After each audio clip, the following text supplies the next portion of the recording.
Here's a picture of us walking down the aisle for the first time as Mr. and Mrs. Wietrich. Looking at the beautiful photos, Here's the part where we gave roses to the mother-in-laws. it's hard to believe. This is our best man and his son Tyler, Keith and Tyler. They're doing the YMCA. Just how stressful the Wietrich wedding was 10 years ago. I panicked. The day before, the biggest day of their lives, the lights suddenly went out at their Akron home. You just want to scream, like, really, after everything we've gone through and done to plan this, this really has to happen. The massive blackout also closed the Waterloo restaurant, where the couple was supposed to feed more than 30 people for the rehearsal dinner. And many of the guests were also in the dark at their Wadsworth hotel.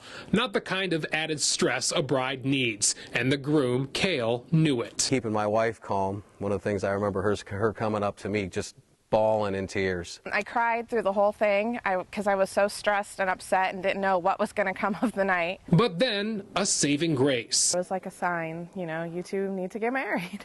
They learned at least their church had power. I was relieved because can you imagine showing up to your own wedding and not knowing what you're supposed to do? Cale and the best man scrambled to find a replacement restaurant in Canton for the rehearsal, and back at home, just after midnight on their wedding day, all of a sudden the lights came on. And a few hours later, the wedding went off without a hitch. I like the one with the train with all the flowers. And the Wietrichs are now a family of 4 with an anniversary story that tops most. There's not an anniversary that comes around that we don't think, well, at least we have power. In Akron, Bob Jones, News Channel 5.